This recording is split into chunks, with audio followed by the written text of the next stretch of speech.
Наш дорогой Шрила Рупа Госвами пишет в «Подъяволе», текст 93. «О Господь Кришна, я молюсь, чтобы остатки Твоей пищи стали для меня такими же привлекательными, как женские уста для материалиста». I pray that the narration of your pastimes may become as sweet to my ears as the words of a young girl are sweet for a materialist.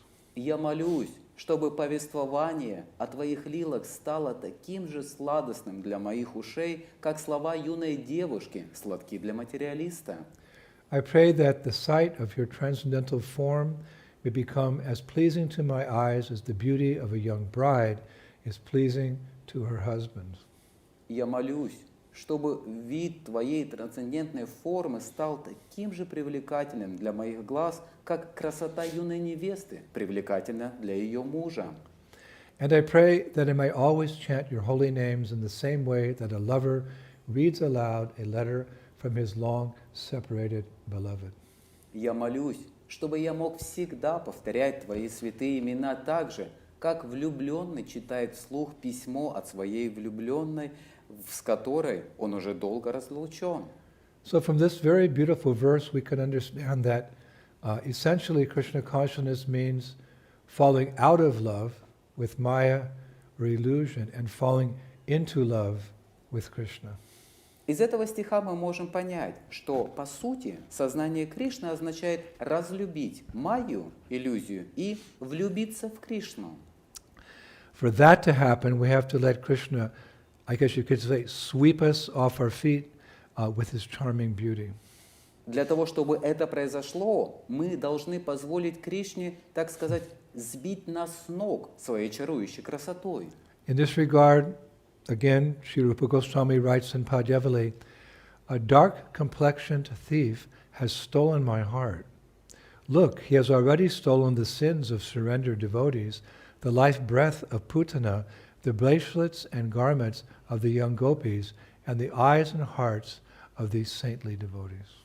В этой связи Рупа Госвами пишет в Подъяволе: «Вор с телом темного цвета украл мое сердце. Взгляни, он уже украл грехи предавшихся ему преданных, жизненное дыхание Путаны, браслеты и одежды юных гопи, а также глаза и сердца святых преданных». So once again, we're indebted to Srila Rupa Goswami. И снова мы в долгу перед Шрилой Рупой Госвами. Not only us, but many devotees in the past have felt the same way indebted to him. И не только мы, но и многие преданные в прошлом чувствовали то же самое. One such devotee I was reading was Govardhan Bhatta Goswami. Я читал, что одним из таких преданных был Говардхан Бхатта Госвами, who was one of the prominent Goswamis in the line of Raghunath Bhatta Goswami. который был одним из выдающихся Госвами в линии Рагунатха Бхатты Госвами. He actually lived during the time of Vishwanath Chakravarti Thakur, and he wrote a commentary on Srimad Bhagavatam. Он жил во времена Вишванатха Чакраварти Тхакура и написал комментарий к Шримад Бхагаватам. In the introduction, he writes, "My greatest good fortune is that Vishwanath Chakravarti Thakur and I are friends forever." Во введении он пишет: «Моя величайшая удача в том, что мы с Вишванатха Чакраварти Тхакуром друзья навеки». Now this Govardhan Bhatta Goswami, he wrote another book called Govardhan Bhatta Goswami Grantha Vali. Говардхан Бхатта написал еще одну книгу под названием «Говардхан Бхатта Госвами Грантавали». One part is called Shri Rup Sanatan Stotra, in which there are many shlokas glorifying Rupa Goswami. Одна часть называется «Шри Рупа Санатана Стотра», в которой есть много шлок, прославляющих Шрилу Рупу Госвами. Here are two of those verses. Вот два из этих стихов. Who can achieve the shelter of the lotus feet of Sri Radha without the association of Sri Rupa? Кто может обрести прибежище лотосных стоп Шри Радхи без общения со Шри Рупой? By hearing his beautiful compositions and by looking at his incomparable pearl-like beauty, Shri Gaurasundar happily dances while glorifying and praising him with all the devotees. Слушая его прекрасные произведения и глядя на его несравненную красоту, подобную жемчужине, Шри Гаура Сундара счастливо танцует, прославляя и восхваляя его вместе со всеми преданными. Today, Shri Rupa is residing in Sri Vrindavan, being more humble than a blade of grass and more tolerant than a tree. Сегодня Шри Рупа пребывает в Шри Вриндаване, будучи смиреннее травинки и терпеливее дерева. He is holding a clay pot in one hand and a woolen blanket on his shoulder.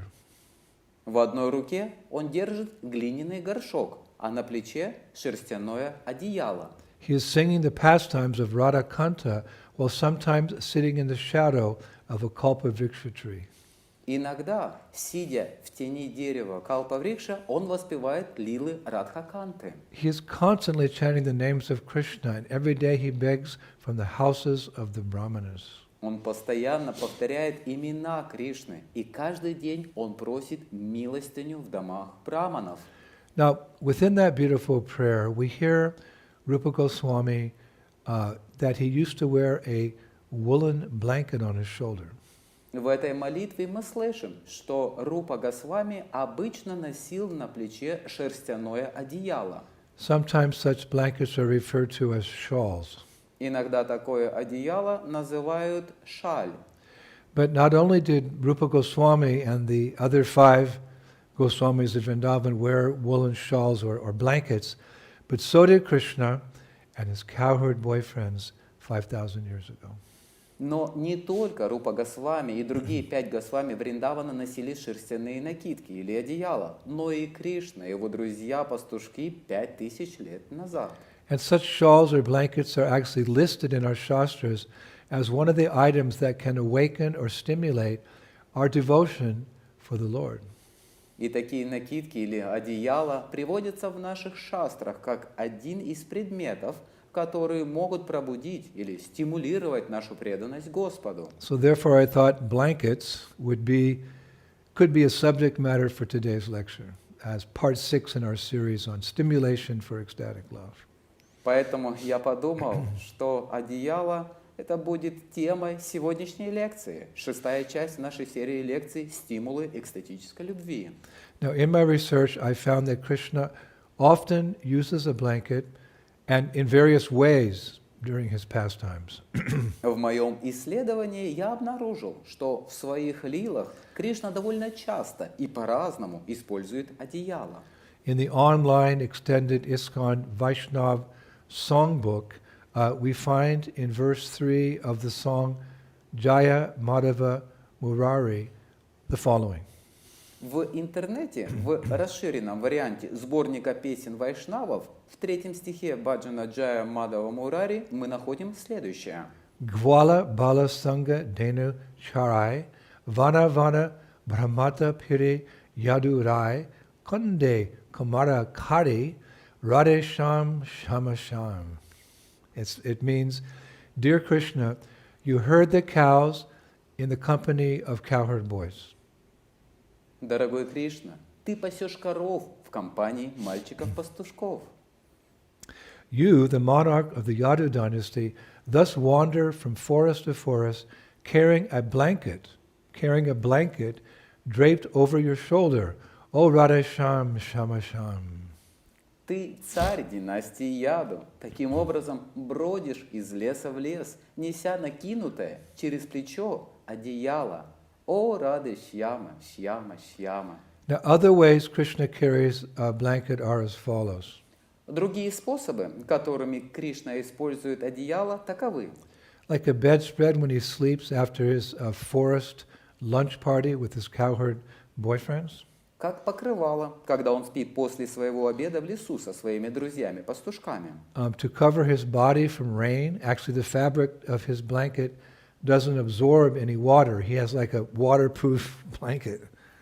Чтобы прикрыть свое тело от дождя, так как ткань его одеяла не впитывает воду. Оно описано как водонепроницаемое. I also read in one pastime that Krishna covers himself with a blanket when Mukara, it's Sri Radha's grandmother, tries to catch Radha and Krishna together. Я также читал в одной лиле, что он накрывается одеялом, когда Мукхара, бабушка Шри Радхи, пытается поймать Радху и Кришну вместе. Now sometimes Krishna also ties a blanket and uses it as a turban on his head. Иногда Кришна также завязывает одеяло и использует его как тюрбан. And the very sweet thing is that when he sees a small calf shivering in the cold, he covers it with his blanket to warm it up and gives it a big hug.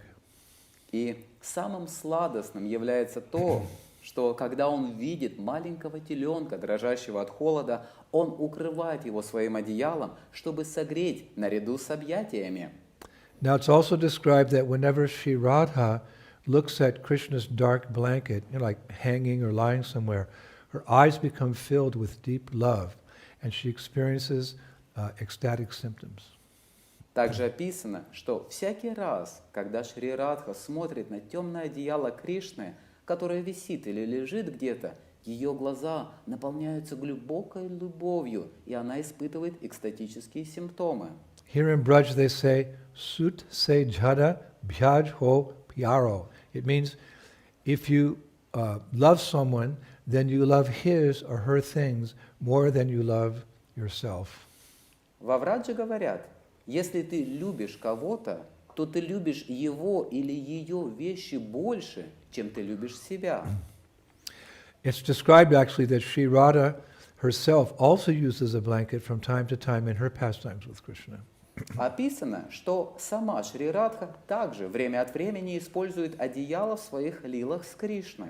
For example, Например, once on a dark moon night, Sri Radha's gopi friends assembled in her sitting room where she was taking rest at Yavat.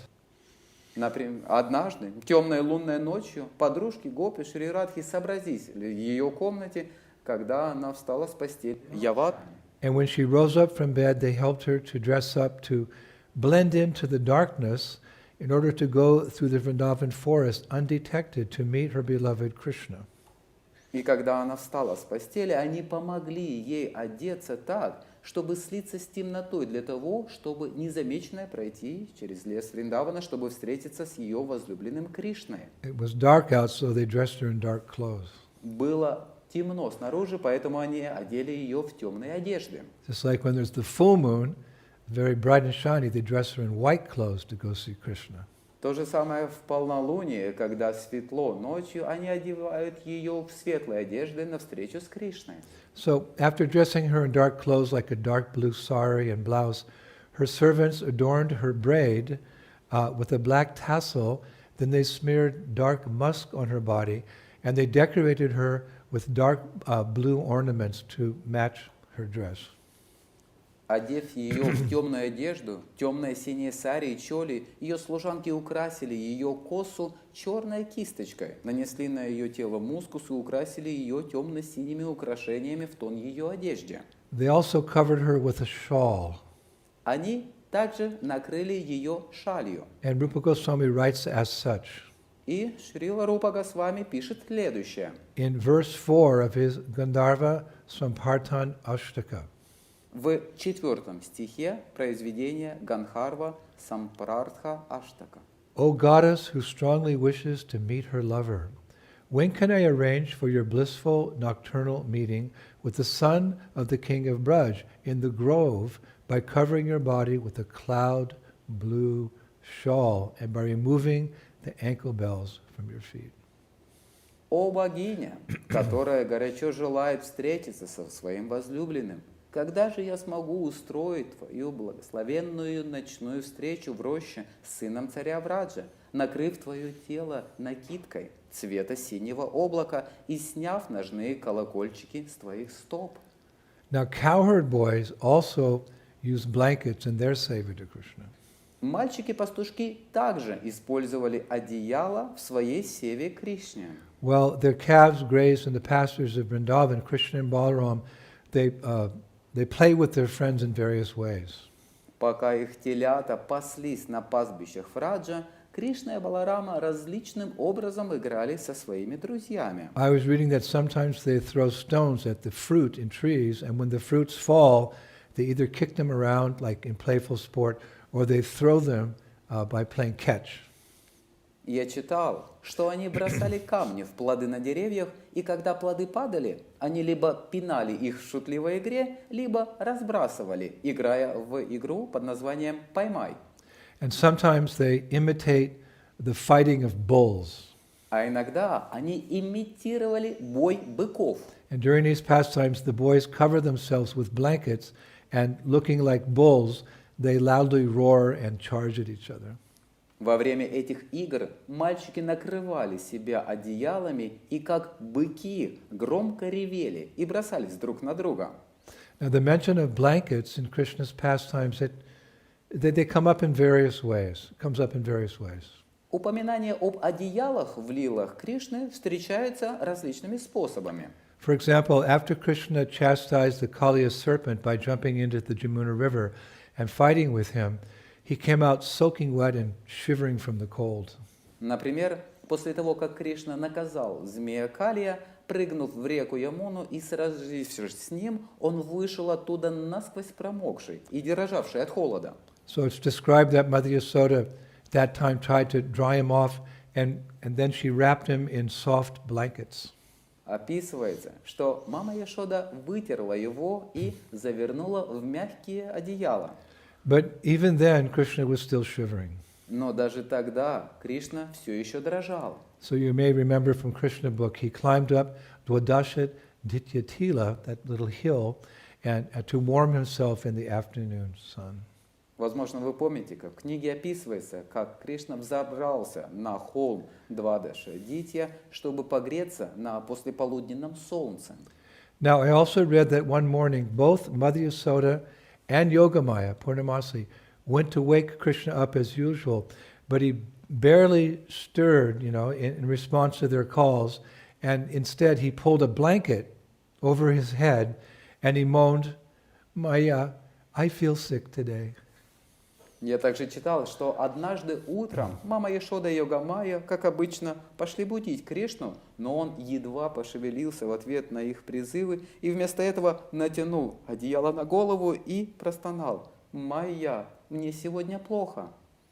Now, an interesting thing is that in Vrindavan there's a forest called Kamara-Vana. Интересно, что во Вриндаване есть лес под названием Камара-Вана. And one meaning of Kamara is blanket. Одно из значений слова «камара» — это одеяло. And there's a famous blanket pastime that took place in Kamaravan, from which the forest got its name. И есть знаменитая лила с одеялом, которая произошла в Камараване, от которого лес получил свое название. And this pastime is very nicely described by the famous Vaishnav poet Shurdas in one of his poems. Эта лила описана знаменитым вайшнавским поэтом Сурдаром Дасом в одном из его стихотворений. And I will share that pastime with all of you. И я поделюсь этой лилой со всеми вами. So it all began on a winter day in Vrindavan when Krishna and his cowherd friends were herding their cows near Govardhan Hill.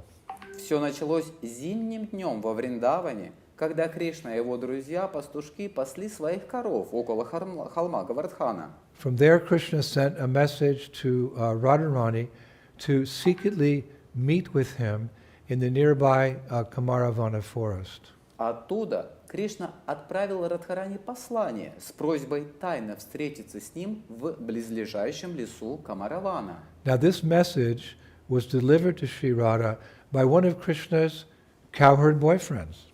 Послание было передано Шри Радхе одним из мальчиков-пастушков, друзей Кришны. Most of Krishna's cowherd friends have little to do with young girls, or nothing to do with young girls in Vrindavan. Большинство друзей-пастушков Кришны не имеют ничего общего с юными девушками Вриндавана. But there was or is a special class of cowherd boys who facilitate Radha and Krishna's meetings.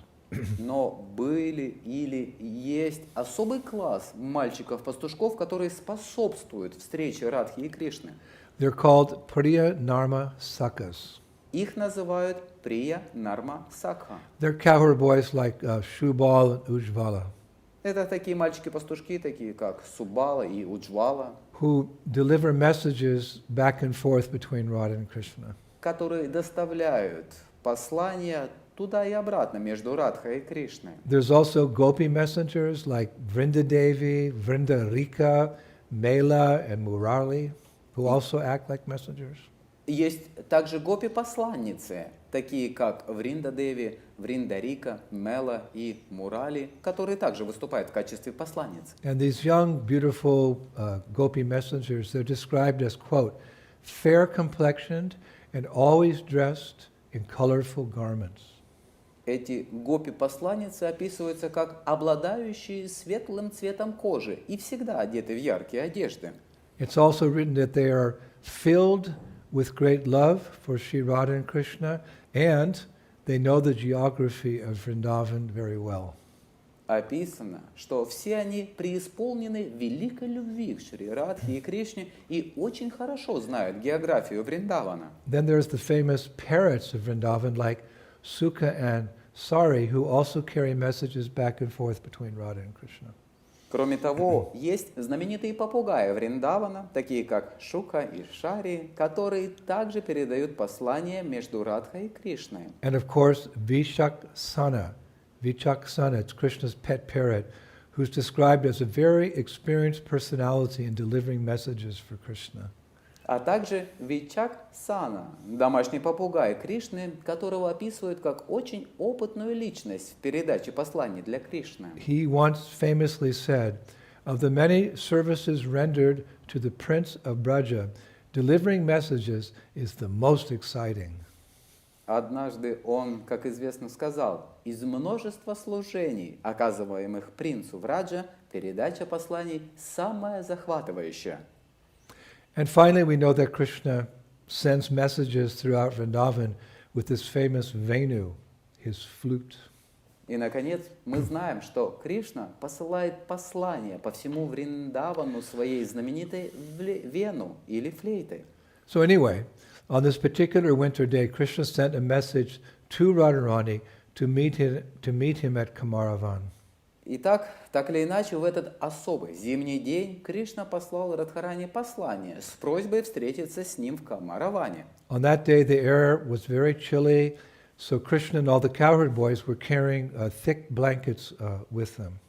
В этот день воздух был очень холодным, поэтому Кришна и все мальчики-пастушки несли толстые одеяла. So when the time came for Krishna to secretly meet Sri Radha at Kamaravan, Krishna told his friends that he wanted to wander and see the beauty of Varshana alone, of Vrindavan alone.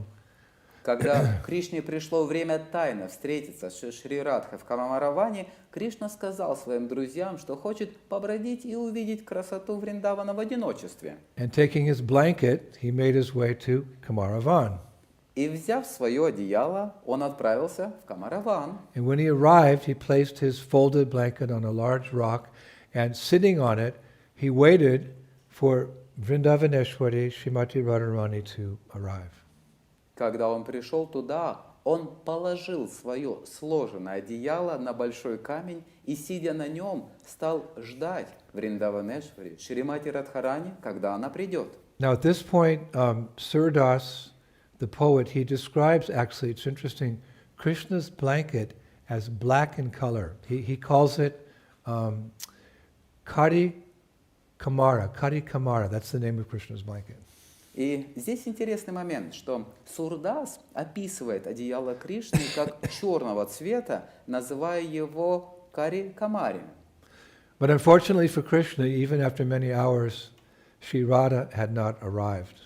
Но, к несчастью для Кришны, даже спустя много часов Шри Радха все еще не пришла. Now we know one thing about Krishna, and that he's very unhappy when he's alone.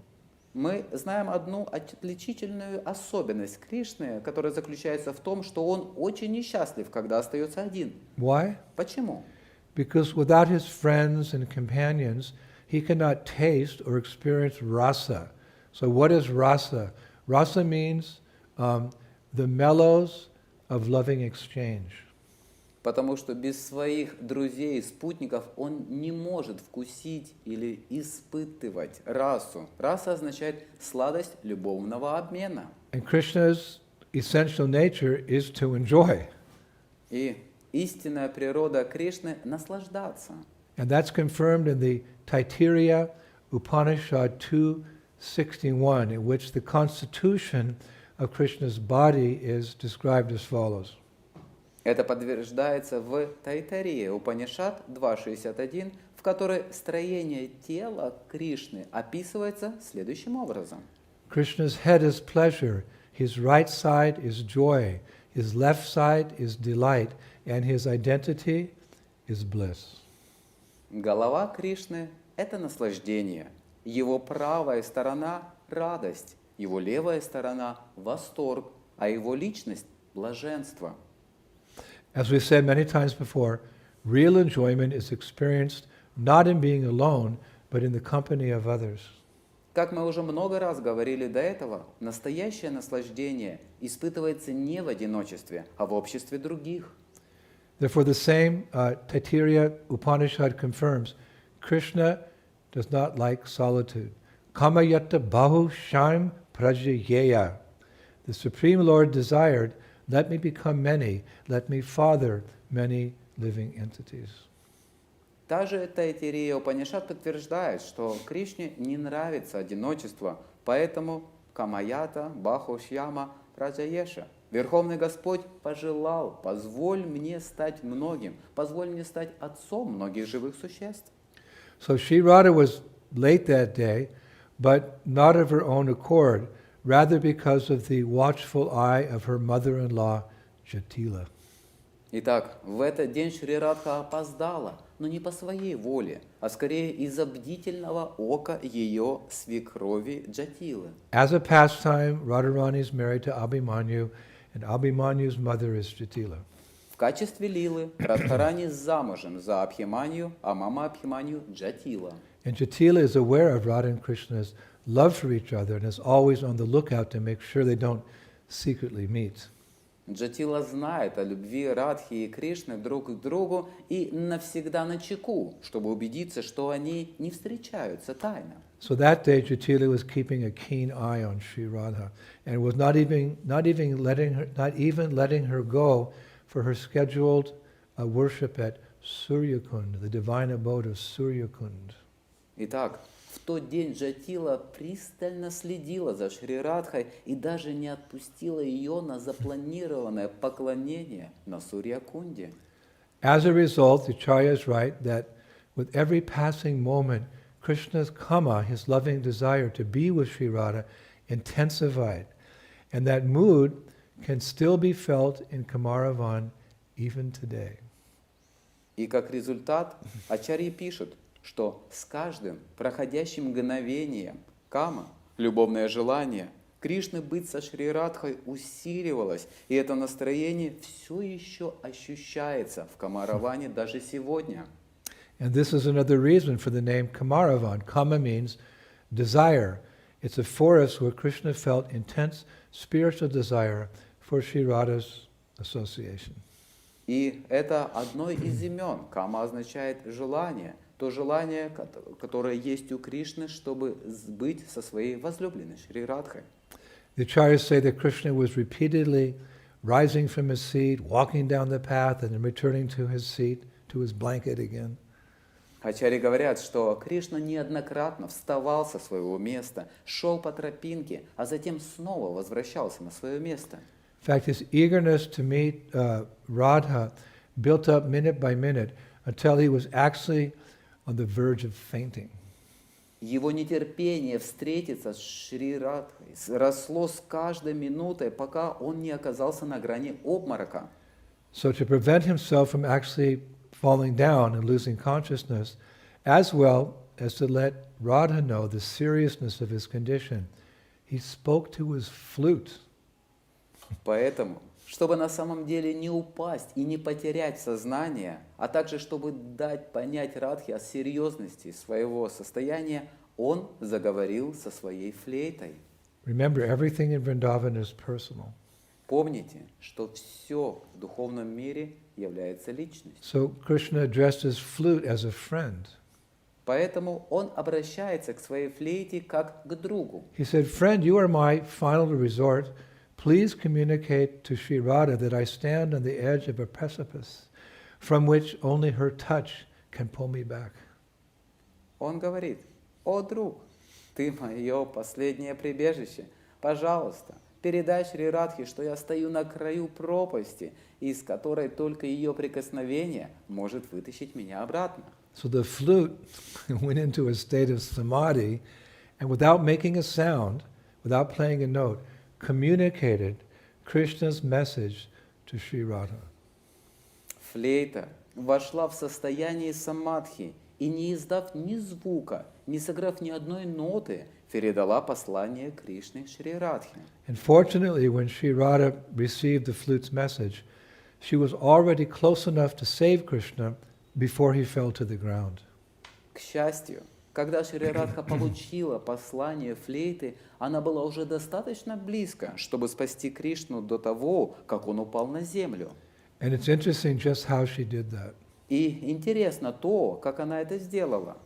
I'll share that with you. И я поделюсь этим с вами. It's described that as soon as she got close enough to see Krishna, she stepped on a dry branch, making a loud cracking sound. Написано, что как только она подошла достаточно близко, чтобы увидеть Кришну, она наступила на сухую ветку, издав громкий треск.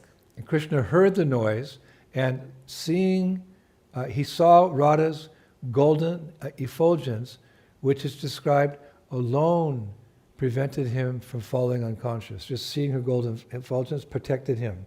He didn't fall unconscious. Кришна услышал шум и, увидев золотое сияние Радхарани, которое лишь одно не позволило ему потерять сознание. So leaving the spot where he was sitting on his blanket, he rushed forward to embrace Vrindavaneshwari, Srimati Radhika. И поэтому он немедленно побежал и обнял возлюбленную Шри Радхику. And then, they spent many hours together walking, talking and joking together in the Kamaravan forest. И таким образом они провели много часов вместе в лесу Камараван. So sometime later, Radharani left to go back to Yavat, or Varshana. I can't remember if it was Yavat or Varshana. And Krishna continued walking around in a daze of love. At that time, at that moment, a thought came to his mind. Where's my blanket? Некоторое время спустя Шримати Радхарани ушла, чтобы вернуться в Яват, насколько я помню, и пока Кришна продолжал прогуливаться в оцепенении любви, ему на ум пришла мысль: где мой чадр? Did I bring it to Kamaravan or did I leave it with the Gopas, the cowherd boys? Я принес его в Камараван или я оставил его у гопов? So the acharyas say that still bewildered by the effects of Radha's company, and even more so by her departure, he couldn't remember where his blanket was. Ачарьи говорят, что все еще сбитый с толку воздействием общества Радхи и еще больше ее уходом, он не мог вспомнить, где находится его одеяло. So he addressed a group of gopis nearby who were busy tidying up the sacred forest. Он обратился к группе гопи неподалеку, которые были заняты уборкой священного леса. He said, "Dear friends, have you seen my winter blanket somewhere in this forest?" Он спросил: дорогие подруги, вы не видели мое зимнее одеяло где-нибудь в этом лесу? And though shy, the girls, the gopis, they took their rare chance to talk with Krishna. Несмотря на застенчивость, девочки воспользовались редкой возможностью поговорить с Кришной. One gopi said, "A strong gust of wind blew it into the Jamuna. I saw it float away." Одна гопи сказала: сильный порыв ветра унес его в Ямуну. Я видела, как он уплыл. Teasing Krishna. Она дразнила Кришну. Krishna was startled. И Кришна был поражен. Then another gopi said, "I don't think that was Krishna's blanket. On our way here, I saw some cows near the path chewing on something. It must have been Krishna's blanket." Затем другая гопи сказала: Я не думаю, что это было одеяло Кришны. На нашем пути сюда я видела, как несколько коров у дороги что-то жевали. Должно быть, это было одеяло Кришны. Then a third girl teased, Krishna, don't worry, for the small price of a flute song and a dance, we will give you a new blanket, much better than the old one. Тогда третья девушка дразнила. Кришна, не переживай, за небольшую цену, песню флейты и танец мы дадим тебе новое одеяло, гораздо лучшее старого. But Krishna was in no mood for joking, so he just left to continue looking for his blanket. Но у Кришны не было настроения шутить, и он ушел, чтобы продолжить поиск своего одеяла. And suddenly in the forest he came upon Durvasa Muni, standing with long matted locks, wearing only a loincloth, and happily holding Krishna's blanket. Неожиданно в лесу он встретил Дурваса Муни, который стоял там с длинными спутанными волосами в одной набедренной повязке, радостно держа в руках одеяло Кришны. It's said that though many sages roamed the forest of Bharatvarsha, India, Durvasa Muni is easily recognized. Говорится, что хотя по лесам Бхаратварши, Индия, бродит множество мудрецов, Дурваса Муни легко узнаваем.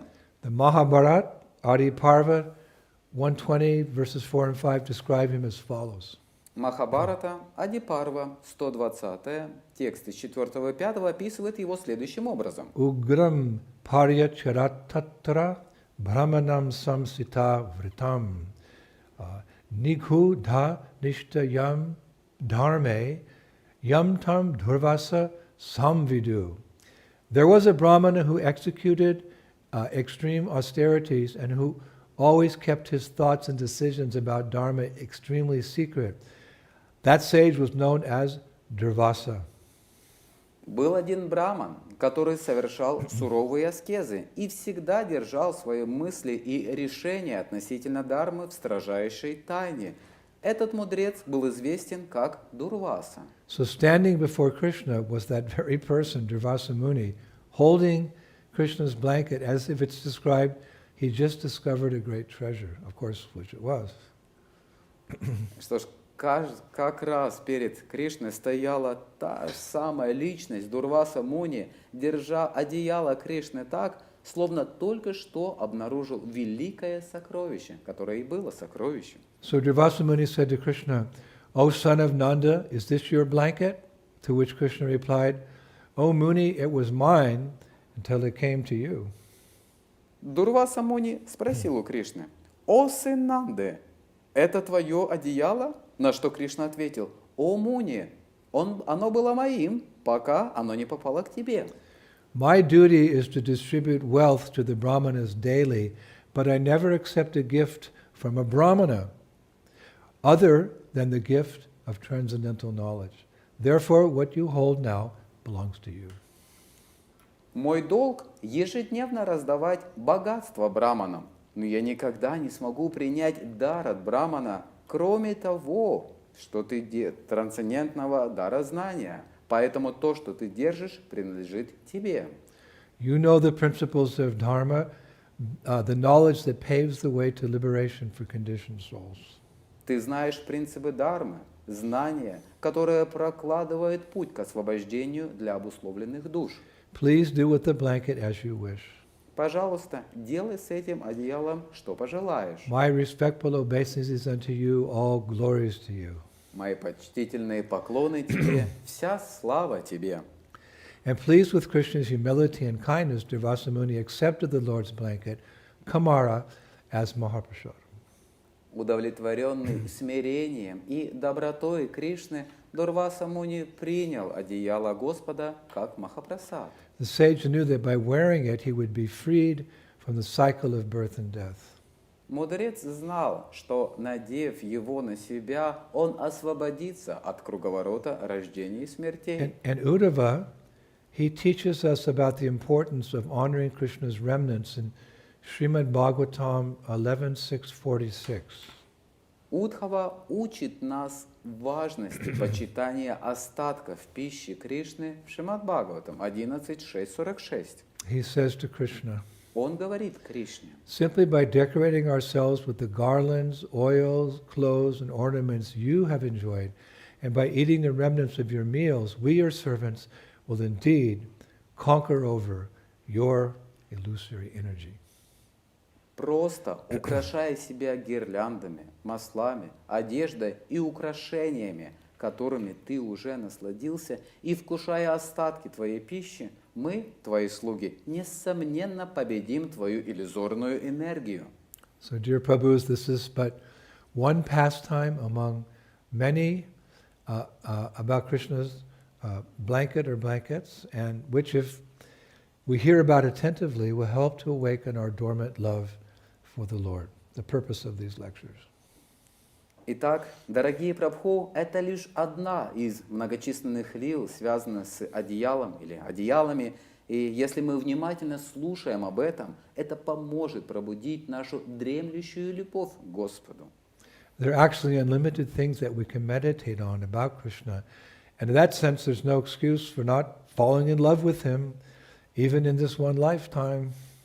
На самом деле существует неограниченное количество предметов, на которые мы можем медитировать о Кришне, и в этом смысле нет оправдания тому, чтобы не влюбиться в Него даже в этой жизни. So in this regard, we'll conclude today with a nice description of Krishna from the Nectar of Devotion, chapter 26, that you might want to meditate on so you can dream of the Lord in your sleep. В этой связи мы закончим сегодня прекрасным описанием Кришны из «Нектара преданности», глава 26, на которой вы, возможно, захотите помедитировать, чтобы увидеть Господа даже во сне. And here it is. И вот оно звучит так. Generally, there are 4 kinds of garments on the body of Krishna: his shirt, turban, belt, and wearing garments. Обычно на Кришне одежда 4 видов: его курта, тюрбан, пояс и верхнее одеяние. In Vrindavan, he used to put on reddish garments with the golden shirt on his body and an orange-colored turban on his head. Во Вриндаване он обычно надевал одежды красноватого цвета, курту золотого цвета на тело и оранжевого цвета тюрбан на голову. The different kinds of belts combined with his enchanting smile used to always increase the transcendental bliss of his associates. Различные виды поясов в сочетании с его чарующей улыбкой постоянно усиливали трансцендентное блаженство его спутников. This dress of Krishna is described as gorgeous. Описывается, что это одеяние Кришны было великолепным. As a baby elephant is sometimes dressed in colorful clothing, so Krishna's gorgeousness was manifest by decoration of colorful clothing on the different parts of his body. Haribol.